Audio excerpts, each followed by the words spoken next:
నమస్తే, welcome to Jeevan news. బులెటిన్లో ముందుగా హెడ్లైన్ చూద్దాం.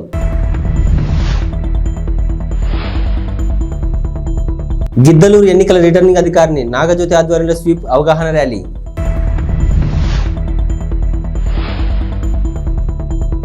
ఇంటర్ ఫలితాల్లో రాయవరం విజ్ఞాన్ జూనియర్ కాలేజీ విద్యార్థుల విజయకేతనం.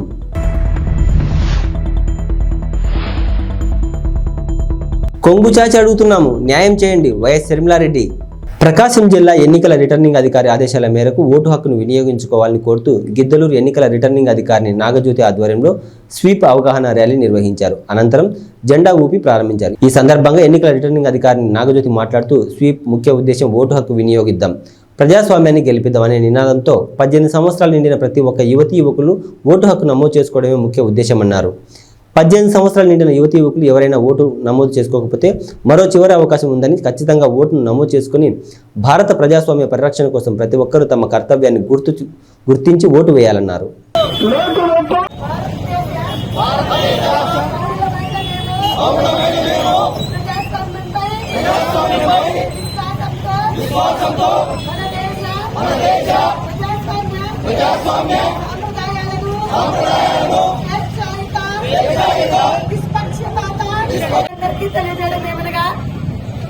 మరి ఈ స్వీప్ కార్యక్రమం యొక్క ముఖ్య ఉద్దేశం ఏంటంటే, మొదటగా 18 సంవత్సరాల నిండిన ప్రతి ఒక్కరూ వారికి ఓటు కోసం అప్లై చేసుకుని ఓటు వేయాలని అందరికీ తెలపడం ఒక ముఖ్య ఉద్దేశం. ఈ నెల 15వ తారీఖు వరకు, మార్చి 15 నాటికి 18 సంవత్సరాలు నిండిన వాళ్ళు కొత్తగా అప్లై చేసుకోవడానికి ఇంకా అవకాశం ఉంది. ఎవరైనా ఇప్పటికీ మార్చి 15 నాటికి 18 సంవత్సరాలు నిండిన వాళ్ళు ఓటుకు అప్లై చేసుకోకుండా ఉంటే వాళ్ళు ఈ 15వ తారీఖు లోపల అప్లై చేసుకోవాలని కోరుకుంటున్నాము. అదొకటి. ప్లస్ ఎవరికి కూడా ఎటువంటి భయభ్రాంతులకు లోను కాకుండా, ఎటువంటి ప్రలోభాలకు లొంగకుండా వారి మనస్సాక్షికి విలువ ఇచ్చి వారి ఓటును వినియోగించుకోవాలని కోరుకుంటున్నాము. అదేవిధంగా ఈ గిద్దలూరు కాన్స్టిట్యున్సీలో అందరూ కూడా మంచి ఎక్స్పీరియన్స్ ఎంప్లాయర్స్ ఉన్నారు. మీరందరూ కూడా, ప్రజలందరూ కూడా వారి ఓటును మే 13వ తారీఖున అందరూ ప్రశాంత వాతావరణంలో వారి ఓటును వినియోగించుకోవాలని కోరుకుంటున్నాను. ఆంధ్రప్రదేశ్ రాష్ట్ర ఇంటర్ పరీక్ష ఫలితాల్లో రాయవరం విజ్ఞాన్ కాలేజీ విద్యార్థులు అన్ని విభాగాల్లో అత్యుత్తమ ప్రతిభ కనబరిచారు. ద్వితీయ సంవత్సరం బైపీసీ విభాగంలో శ్రీ లక్ష్మీ మనోజ్ 1000 మార్కులకు గాను 981 మార్కులు, ప్రథమ సంవత్సరం సిఈసి గ్రూప్లో త్రివేణికి 500 మార్కులకు గాను 472 మార్కులు, బైపీసీ విభాగంలో ధనలక్ష్మికి 440 మార్కులు గాను 429 మార్కులు, ఎంపీసీ విభాగంలో మాధవీదేవికి 470 మార్కులకు గాను 459 మార్కులు సాధించారు. 400 మార్కులు పైబడి వచ్చిన విద్యార్థులు 25 మంది. ద్వితీయ సంవత్సరం బైపీసీ విద్యార్థిని లిఖిత ఇంటర్మీడియట్ విద్యార్థులతో హెచ్సిఎల్ కంపెనీకి ఎంపిక కాబడినదని ప్రిన్సిపల్ అచ్చిరెడ్డి తెలిపారు. ఈ సందర్భంగా ఎమ్మెల్యే డాక్టర్ సతీష్ సూర్యనారాయణ రెడ్డి విజయం సాధించిన విద్యార్థులను అభినందించారు. గ్రామీణ ప్రాంత విద్యార్థులకు అతి తక్కువ ఫీజులతో అత్యున్నతమైన విద్యను అందిస్తున్న విజ్ఞాన్ కాలేజీ డాక్టర్ అమ్మిరెడ్డి మిత్ర బృందాన్ని అభినందించారు. కొంగు చాపి అడుగుతున్నాం, మీ ఆడబిడ్డలను అడుగుతున్నాం, మాకు న్యాయం చేయండి అంటూ ఓవైపు రాజశేఖర రెడ్డి బిడ్డ నిలబడింది. రాజశేఖర రెడ్డి తమ్ముడు వివేకానంద హత్య చేయించిన అవినాష్ రెడ్డి ఇంకో వైపు నిలబడ్డాడు. మీకు ఎంపీగా రాజశేఖర రెడ్డి బిడ్డ కావాలా, అవినాష్ రెడ్డి కావాలా తేల్చుకోండి అని పిసిసి అధ్యక్షురాలు, కడప ఎంపీ అభ్యర్థి వైఎస్ షర్మిల పులివెందుల నియోజకవర్గ ప్రజలను కోరారు. ఓవైపు న్యాయం ధర్మం, ఇంకోవైపు అధికారం, డబ్బు ఉన్నాయన్నారు. కడప నుంచి ఎంపీ అభ్యర్థిగా పోటీ చేస్తున్న షర్మిల న్యాయయాత్ర పేరిట ఎన్నికల ప్రచారానికి శ్రీకారం చుట్టిన విషయం తెలిసిందే. ఇందులో భాగంగా సొంతగడ్డ పులివెందుల నియోజకవర్గం పరిధిలోని వేంపల్లె, వేముల లింగాల, సింహాద్రిపురం, పులివెందుల్లో ఆమె బస్సు యాత్ర నిర్వహించారు. ఈ సందర్భంగా పులివెందుల్లో ఆమె మాట్లాడుతూ తీవ్ర భావోద్వేగానికి గురయ్యారు. పులివెందులలోని వెంకటేశ్వర స్వామి టెంపుల్ వద్ద బహిరంగ సభకు మేము వస్తున్నామని చెప్పి లైట్లు తీసేశారట. లైట్లు లేవంటే జగన్ ఫెయిల్ అయినట్లే, లైట్లు కావాలని తీసేశారు అంటే అవినాష్కు భయం పట్టుకున్నట్లు అని వ్యాఖ్యానించారు. కొంగు చాచి అడుగుతున్నాం,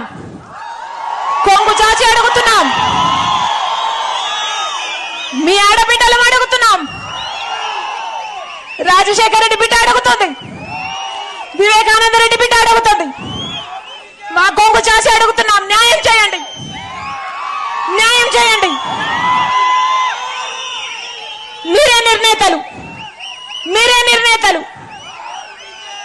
ఒకవైపు రాజశేఖర రెడ్డి బిడ్డ నిలబడింది, ఇంకోవైపు రాజశేఖర రెడ్డి గారి తమ్ముడిని వివేకానంద రెడ్డి గారి హత్య చేయించిన అవినాష్ రెడ్డి గారు ఇంకోవైపు నిలబడ్డారు. మీకు ఎంపీగా ఎవరు కావాలో, రాజశేఖర రెడ్డి బిడ్డ కావాలో లేకపోతే హత్య చేసిన అవినాష్ రెడ్డి గారు కావాలో మీరు తెలుసుకోండి. ఒకవైపు న్యాయం ఉంది, ఇంకోవైపు అధికారం ఉంది. ఒకవైపు ధర్మం ఉంది, ఇంకోవైపు డబ్బు ఉంది. మీరు ఏ వైపు నిర్ణయించుకోవాల్సిన సమయం వచ్చింది. నేను రాజశేఖర రెడ్డి బిడ్డను. పులి కడుపున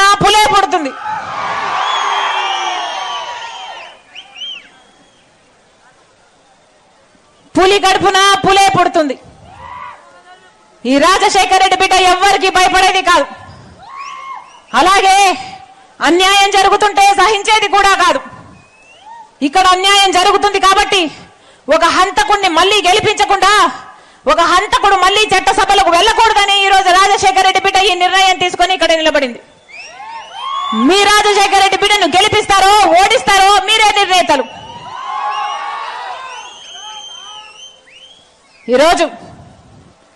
ఈ రోజుటికి 4 రోజులైంది కడప ఎంపీగా నేను నిలబడుతున్నాను అని నేను కడప పార్లమెంటు స్థానంలో తిరగబట్టి 4 రోజులైంది.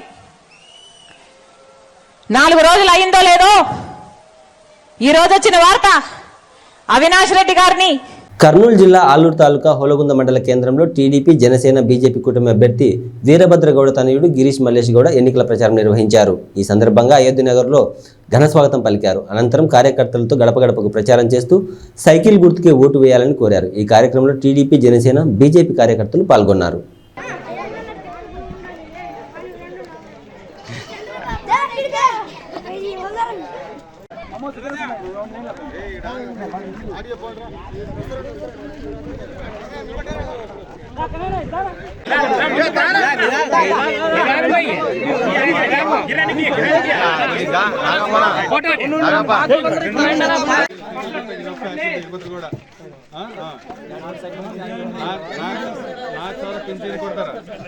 పింఛన్ ಕೊಡ್ತಾರ ರೈತರಿಗೆ 20,000 ರೂಪಾಯಿ ಹಾಕ್ತಾರೆ.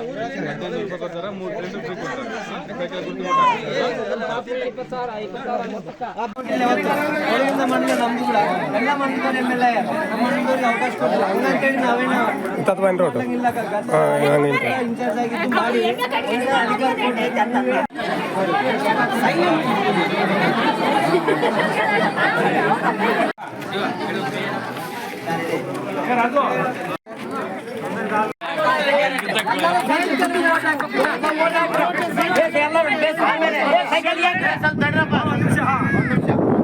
ಬಾಬು ಶಿವರೆಡ್ಡಿ ಭವಿಷ್ಯತ್ ಗ್ಯಾರಂಟಿ ಕೇಳಾಗ ನಮ್ಮ ಚಂದ್ರಬಾಬು ನಾಯ್ಡು ಸೂಪರ್ 6 ಅಂಬದು ಇಟ್ಟಾರಕ್ಕ. ಮಹಿಳೆಯರಿಗೆ ಮನೆಗೆ ಓದಿಗೆ ಅಂತ ಹುಡುಗರು ಆಗಲಿ ಹುಡುಗ ಆಗಲಿ ಓದಿಗೆ ಎಂಬ ಹುಡುಗರಿಗೆ 15,000 ರೂಪಾಯಿ ಕೊಡ್ತಾರಕ್ಕ ವರ್ಷಕ್ಕೆ. ಇಷ್ಟು ಮುಂಚೆ ಜಗನ್ಮೋಹನ್ ರೆಡ್ಡಿ ಇವಾಗ ಅಮ್ಮ ಒಡಿ ಅಂತೇಳಿ ಒಬ್ಬರಿಗೆ ಕೊಡ್ತಾನ, ಅದು ಕೂಡ ಇವಾಗ 13,000 ಏನೋ ಕೊಡ್ತದನ, ಕೊಡವಲ್ಲ ಫುಲ್ಲು. ಚಂದ್ರಬಾಬು ನಾಯ್ಡು ಬಂದ ಮೇಲೆ 15,000 ಮನೆಗೆ ಎಷ್ಟು ಮಂದಿ ಹುಡುಗರು ಇದ್ರೆ ಆ ಮಂದಿಗೆ 15,000 ಕೊಡ್ತಾನಕ್ಕ. ఆడబిడ్డ నిధి కింద కొంచెం ఆడబిడ్డ నిధి కింద 18 సంవత్సరాల నుండి 55 సంవత్సరాలు ఉన్నంత వరకు ఉన్న వాళ్ళకి నెలకు 1,500 రూపాయలు ఇస్తాడక్క. తర్వాత దీపం పథకం కింద మనం ఇంతకుముందు గ్యాస్ స్టవ్ ఒక సిలిండర్ ఇస్తుంటివి. ఈ ప్రభుత్వం ఇవ్వలేదు, మేము మా చంద్రబాబు నాయుడు ప్రభుత్వం పోయిన తర్వాత ఈ ప్రభుత్వం ఇవ్వలేదు. గ్యాస్ పథకం కింద మనం అప్పుడు ఒక సిలిండర్ ఒక స్టవ్ ఇస్తుంటివి. అదే మళ్ళీ దీపం పథకం తెచ్చి సంవత్సరానికి 3 గ్యాస్ సిలిండర్లు ఉచితంగా ఇస్తున్నాడు మా చంద్రబాబు నాయుడు. తర్వాత మహిళలకు అక్క నేను చెప్పేది మహిళలకి జిల్లాలో ఎక్కడ తిరిగినా ఉచితంగా బస్సు ప్రయాణం. ఏమక్క రైతులకి ఇక్కడ ఉన్నటువంటి రైతులకి ఆర్థిక సాయం రైతు భరోసా కింద సంవత్సరానికి 20,000 రూపాయలు ఆర్థిక సాయం చేస్తున్నాడు అక్క. ఇవన్నీ బాబు ష్యూరిటీ భవిష్యత్ గ్యారంటీ కింద. తర్వాత యువతకు మన ఉన్న యువత జగన్మోహన్ రెడ్డి ప్రభుత్వం వచ్చిన తర్వాత మన యువతకు ఉద్యోగాలు లేక ఎంత నష్టపోతున్నారో మనం చూస్తున్నాం. ఏమన్నా ఇక్కడ ఉన్నటువంటి యువత ఎవరైనా కానీ 20 లక్షల ఉద్యోగాలు చంద్రబాబు నాయుడు ప్రకటించినాడన్నా. ఉద్యోగాలు రాని వాళ్ళకి నిరుద్యోగ వృత్తి కింద 3,000 రూపాయలు కూడా మా చంద్రబాబు నాయుడు ఘనత ఇస్తున్నాడన్నా. ఈ ఘనత చంద్రబాబు నాయుడుకే దక్కుతుంది. గతంలో చంద్రబాబు నాయుడు ఉన్నప్పుడే ఈ ఆలూరు తాలూకా అభివృద్ధి చెందింది. రాబోయే ప్రభుత్వం 30 రోజుల్లో చంద్రబాబు నాయుడు ప్రభుత్వమే రాబోతుంది. మీరు దయచేసి ఈ 5 సంవత్సరాలు ఎవరికైతే ఓటేసి మోసపోయారో ఈసారి సైకిల్కి ఓటేసి గెలిపించండి. తెలుగుదేశం పార్టీ అభ్యర్థిగా ఒడుగుంద మండలం వాసునిగా వీరభద్ర కూడా నిలబడినాడు. ఒకటి గురువ మా నాగరాజన్ని నిలబడినాడు ఎంపీకి, ఒకటి ఎమ్మెల్యేకి. 2 సైకిల్ ఓటేసి గెలిపించండాక మీ పనులు ఏమున్నా చేస్తామక. రైల్వే శాఖ మాజీ కేంద్ర సహాయ మంత్రి కోట్ల సూర్యప్రకాష్ రెడ్డి వైసీపీ నాయకులకు వార్నింగ్ ఇచ్చారు. ఆర్థిక శాఖ మంత్రి బుగ్గన అనుచరుడు డోన్ మండలం కమలాపురం సర్పంచ్ అర్జున్ రెడ్డి తన అనుచరులతో కలిసి కోట్ల సూర్యప్రకాష్ రెడ్డి సమక్షంలో తెలుగుదేశం పార్టీ కండువా కప్పుకున్నారు. ఈ నేపథ్యంలో భారీ ఎత్తున ర్యాలీ నిర్వహించారు. ఈ సందర్భంగా మాట్లాడుతూ అర్జున్ రెడ్డికి అలాగే ఆయన అనుచరులకు తన కుటుంబం అండగా ఉంటుందని హామీ ఇచ్చారు. వైసీపీ నాయకుల కేసులకు భయపడమని ఆయన హెచ్చరించారు. డోన్ నియోజకవర్గంలో తాగునీటి సమస్య అధికంగా ఉందని, తాము అధికారంలోకి వచ్చిన వెంటనే తాగునీటి సమస్యను తీరుస్తామని హామీ ఇచ్చారు. కుటుంబాలు కూడా అదే మంచి కుటుంబాలు. కొన్ని కారణాల వల్ల రాష్ట్రం విడిపోయినాక మేము కర్నూలు పోయినా కాబట్టి ఇక్కడ కొన్ని ఇబ్బందులు వచ్చాయి. దాన్ని దృష్టి పెట్టుకొని మన కర్నూలులో నేను ఎంపీగా 3 సార్లు పోటీ చేశాను. ఈసారి కురువాళ్ళకి ఇచ్చారు. నేను ఏ కులానికి వ్యతిరేకం కాదు. చంద్రబాబు నాయుడు పిలిపించి మీరు జోన్లో పోటీ చేయండి, జోన్లో పరిస్థితి బాగాలేదు అంటే ఇంతవరకు వచ్చాను. ఈరోజు జోన్లో బ్రహ్మాండమైన రెస్పాన్స్ వస్తుంది. గతంలో మేము చేశాం. గతంలో మా నాన్నగారు ఎమ్మెల్యే చేశారు, నా భార్య చేసింది, నేను కూడా ఎంపీ చేశాను. కాబట్టి అన్ని గ్రామాలకు సంబంధం ఉన్నాయి. చాలా మంది సంతోషపడుతున్నారు. మళ్ళీ మా సొంత ఇంట్లో మేము పోయిన దాంట్లో ఫీల్ అవుతాం అన్ని కులాలు కూడా. కాబట్టి తప్పకుండా అర్జున్ రెడ్డి మీరు స్వాగతం పలుకుతున్నాం. అర్జున్ రెడ్డి వాళ్ళ 19 మిత్రుల్ని వాళ్ళ మన గ్రామస్తులందరూ కూడా స్వాగతం పలికి అర్జున్ రెడ్డి గారు స్వయంగా చెప్పారు అక్కడ మాకు నష్టపోయే మర్యాద. కానీ ఏనాడు కూడా ప్రకాష్ రెడ్డి తెలుగుదేశం రెడ్డి నష్టపోయేది ఎవరు చెప్పడం లేదు, ఎవరు చెప్పడం లేదు మహిళలు. కానీ ఇక్కడ లారీ ట్రాన్స్పోర్టర్స్ కానివ్వండి, మార్కెట్ కానివ్వండి, రకరకాల ఇబ్బందులు పెడతారు. పోలీసులు పెట్టుకొని వాళ్ళ పేరు పెట్టి భయపెడుతుంది. వాస్తవమే. మళ్ళీ ఏం చేస్తుంటే ఎలక్షన్ కమిషన్ ఏం చేస్తుంది, పోలీసులు ఏం చేస్తారు. పోలీసులు తొత్తులేదు. నేను కూడా పోలీసులు మరొకసారి వార్నింగ్ ఇస్తున్నా. మీ కాలం దగ్గరికి అయింది, వచ్చేది తెలుగుదేశం పార్టీ కాబట్టి దయచేసి మీరు పార్షల్ లేకుండా వర్షంగా ఉంటే బాగుంటుంది, లేకపోతే తగిన గురించి తెలిసి వస్తుంది. తప్పకుండా అర్జునుడికి బాగా సహకారం ఉంటాయి. అర్జునుడి ఇబ్బంది వాళ్ళ మనుషులుగా వాళ్ళకి కానీ మమ్మల్ని నమ్మలు ఎవరు కూడా అన్యాయం చేయకుండా తప్పకుండా వాళ్ళ వ్యాపారం కానివ్వండి ఏమైనా కానీ మేము అభివృద్ధిలో తోడ్పడతాం. తప్పకుండా భయం లేకుండా ప్రశాంతంగా మనతో కలిసి గెలిపించుకుంటామని చెప్పి మీ తప్పని కోరుకుంటున్నాం. అభివృద్ధి కనిపించడం లేదని చెప్పేసి మంత్రి గారు అంటున్నారు. అభివృద్ధి ఏమంది అభివృద్ధి ఏమో చెప్పు.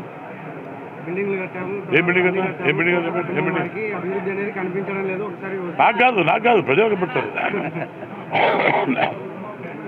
మేము ఎప్పుడు కానీ మా కుటుంబం అభివృద్ధి చేసే చెప్తాం. మేము వీళ్ళు అభివృద్ధి చేయకుండా చేశారు. రోడ్డు తాడేశాడు, కొత్త రోడ్డు ఇక్కడ వెళ్ళా. ఇప్పుడు హాస్పిటల్ కూడా మేము ఇంతకుముందు శాంక్షన్ చేశాం. తీసిపోయి హాస్పిటల్ ఏ హాస్పిటల్ అది ట్రైబల్ హాస్పిటల్ తెలుసు కానీ ట్రైబల్ హాస్పిటల్ కట్టాడు. అది అలహాబాద్ సంబంధించిన హాస్పిటల్. అది రోడ్డు కట్టాడు. అందులో ఎక్విప్మెంట్ లేదు. నాకు సెట్ కట్టాడు బ్రహ్మాండంగా. పైన పట్టారు, లోన్ ఉంటారు, ఏం లేదు.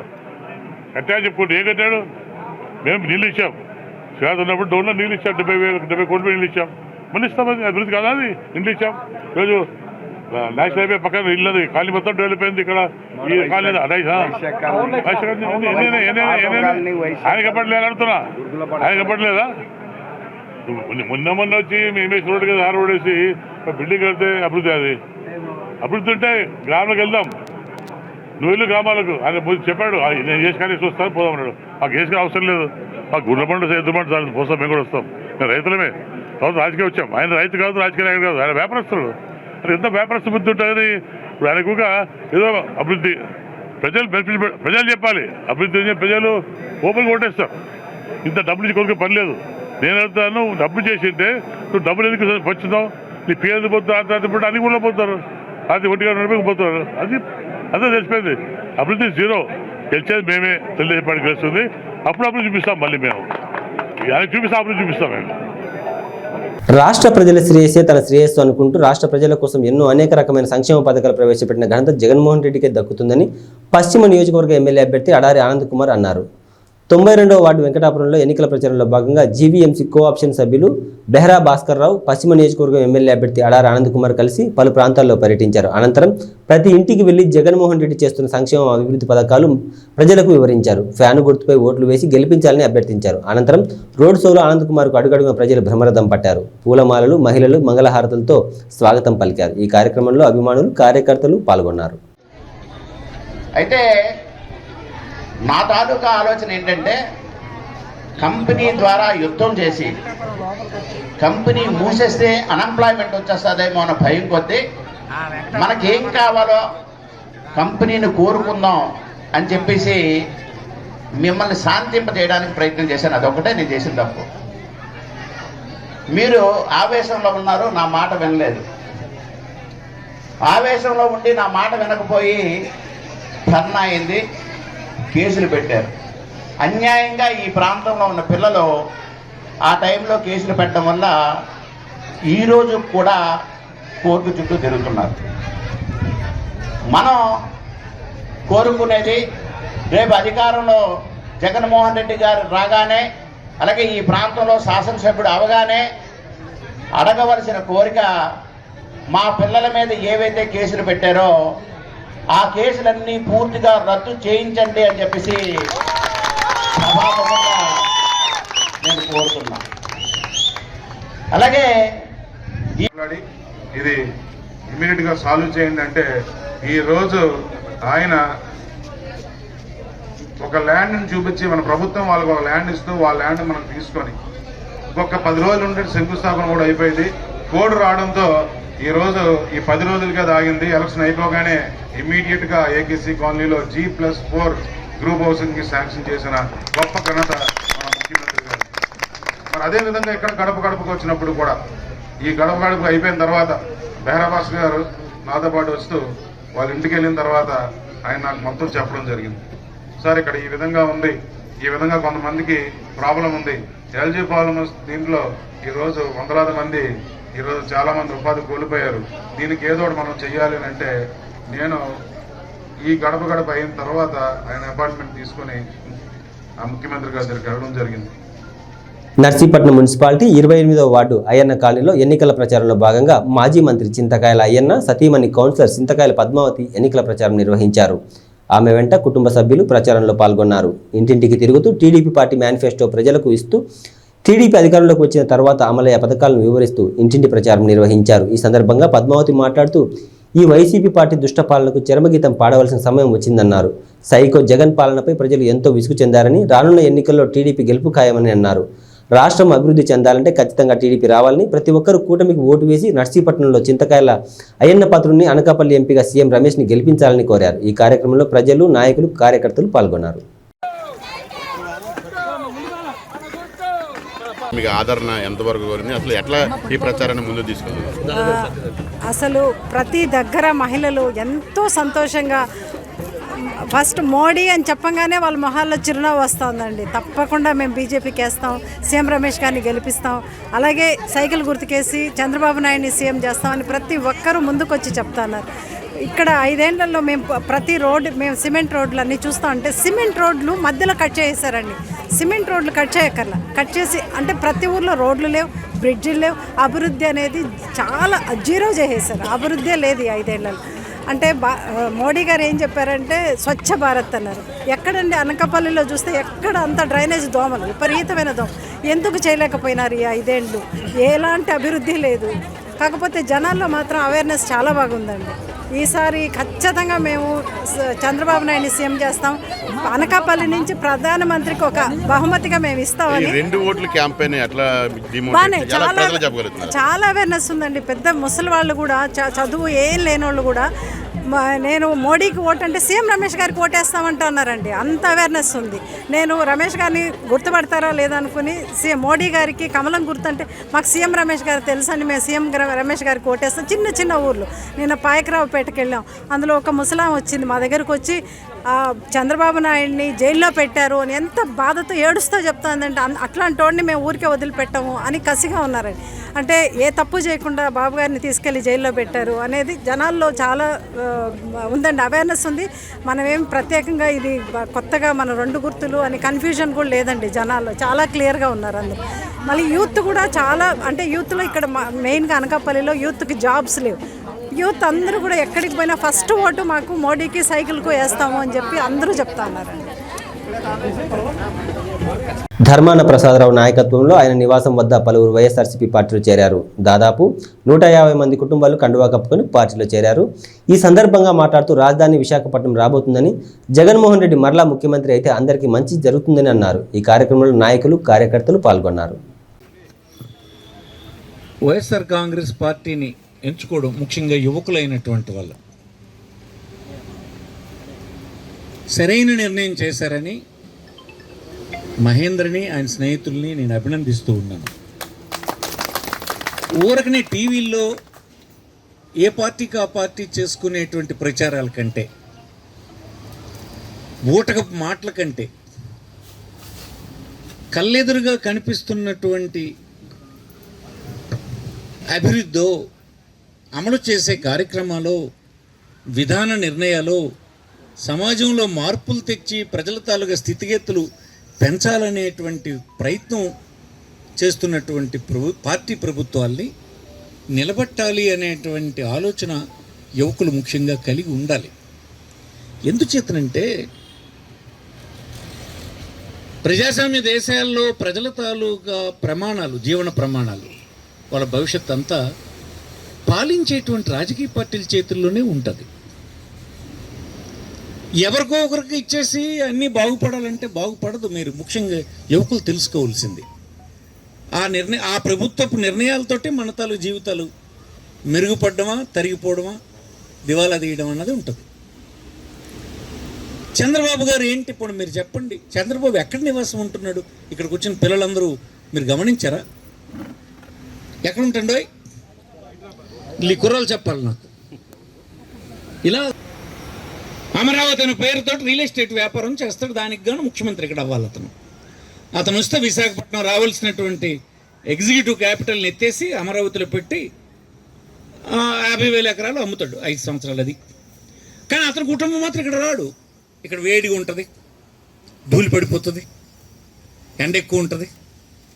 అక్కడ హాయిగా చల్లగా ఉంటుంది. హైదరాబాద్లో ఉంటుంది. అతను మనకు ముఖ్యమంత్రి. మన పిల్లలేమో ఎగిరి గెంతేసేసి సైకిలో అంటే ఏమిటంటున్నారు? నాలెడ్జ్ ఉందా? ఫస్ట్ అతన్ని అడగాలి మీరు. ఎవరైనా ఎక్కడ ఉంటాడు ముఖ్యమంత్రి అని, ఎక్కడ ఉండాలి ముఖ్యమంత్రి? అంత ఘోరం అన్నమాట. అసలు తెలుగుదేశం తాలూగా నిర్ణయం ఏంటి నాయనా చెప్పమను. విశాఖపట్నంలో క్యాపిటల్ పెట్టడానికి, ఎగ్జిక్యూటివ్ క్యాపిటల్, కార్యనిర్వాహక రాజధానిని పెట్టడానికి ఈ జిల్లాలో ఉండేటువంటి అచ్చెన్నాయుడు, రామ్మోహన్ నాయుడు, కోన రవికుమారో ఇంకొకరో తెలుగుదేశం అభ్యర్థులు, మీ అభిప్రాయం ఏంటి చెప్పండి. అసలు విశాఖపట్నంలో పెట్టడానికి మీరు అనుకూలరా, పెట్టొద్దని అంటారా? చెప్పండి, మీరు ఏం చెప్తారో చెప్పండి జనంకి. ఓటేమని అంటున్నారు కదా, ఓటేసే ముందు మీరు చెప్పండి, విశాఖపట్నంలో ఇది పెట్టడం మీరు అనుకూలమా, ఎత్తేస్తారా? ఇక్కడిది మన గవర్నమెంట్ వస్తే, మీ అందరూ సమర్థించినటువంటి వైఎస్ఆర్ కాంగ్రెస్ పార్టీ వస్తే మన విశాఖపట్నంలోనే క్యాపిటల్ని, రాజధానిని పెట్టించడం జరుగుతుందని ముఖ్యమంత్రి గారు చెప్పారు. ఇది మీరు ఇంటింట ప్రచారం చేయండి. వాళ్ళు చెప్పరు. ఆ ముఖ్యమంత్రి గారు ఎవరు, పాత ముఖ్యమంత్రి గారు, వైఎస్ఆర్ తెలుగుదేశం పార్టీ అధ్యక్షులు చంద్రబాబు గారి రియల్ ఎస్టేట్ వ్యాపారానికి సపోర్ట్ చేస్తారు. ఈ జిల్లాలో పోటీ చేస్తూ ఈ జిల్లా ప్రజల తాలూకు అవసరాలకి, వాళ్ళ ఉన్నతికి పనిచేయ. రాజధాని అంటే ఏంటి? రాజధాని అంటే ఏమనుకుంటున్నారు? అక్కడ రాజధాని వస్తే మనం ఉదయాన్నే బ్రేక్ఫాస్ట్ చేసేసి రాజధానికి వెళ్ళి పని చూసుకొని రాత్రి ఇంటికి భోజనానికి వచ్చేవచ్చు. మన తండ్రులు, తాతలు ఎక్కడికి వెళ్ళేవాళ్ళు తెలుసా? చెన్నై వెళ్ళేవాళ్ళు. ఆ రోజుల్లో 2.5 రోజులు 3 రోజులు ట్రైన్లో ఉండేవాళ్ళు మన తాతలు. 75 సంవత్సరాలు ఉన్నారు అక్కడ. మనం అయిపోయింది. 3 సంవత్సరాలు కర్నూలు వెళ్ళాం, తాతలు తండ్రులు వెళ్ళారు.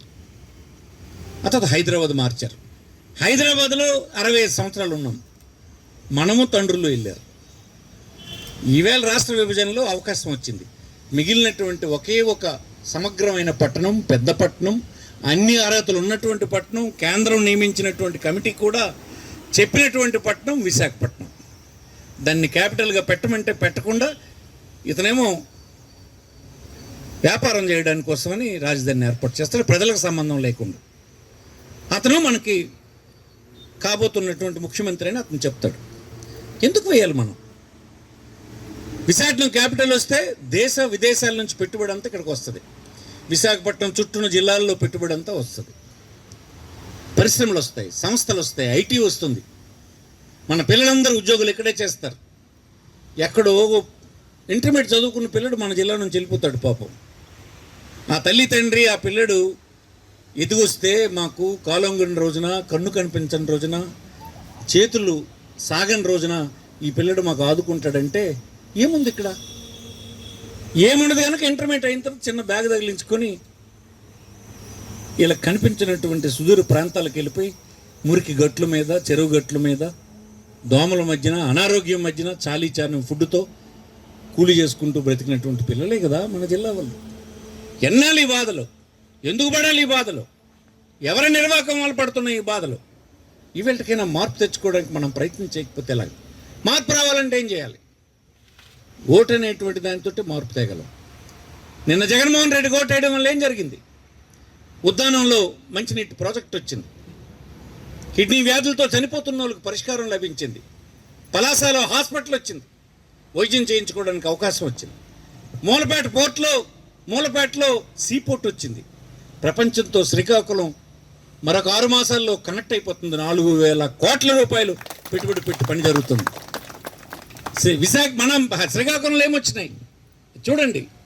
900 బెడ్ల హాస్పిటల్ పూర్తయి రెడీ అయింది. రేపమాట కలెక్టరేట్ ఇనాగ్రేషన్కి సిద్ధంగా ఉంది. ఏమి చేయలేదని ప్రతి ఊరా స్కూల్ డెవలప్ అయింది, ప్రతి దగ్గర హై స్కూల్ డెవలప్ అయింది. అందులో ఉండేటువంటి ఫర్నిచర్ని, డిజిటల్ బోర్డుల్ని, టాయిలెట్లని, అవసరమైనటువంటి పిల్లలకు కంప్యూటర్ని, వారికి బట్టలు, భోజనం, పెంచినటువంటి తల్లికి భారం అవుతుందేమో, కూలికి పంపించేస్తుందేమో అని చెప్పి ఆమె అకౌంట్లో డబ్బు వేసి ఎందుకోసం? ఆ పిల్లడు చదివితే, ప్రయోజకుడైతే ఆ కుటుంబం జీవన ప్రమాణాలు. ఇవి బులెటిన్ విశేషాలు. మరో బులెటిన్లో మళ్ళీ కలుద్దాం. అంతవరకు సెలవు. నమస్తే.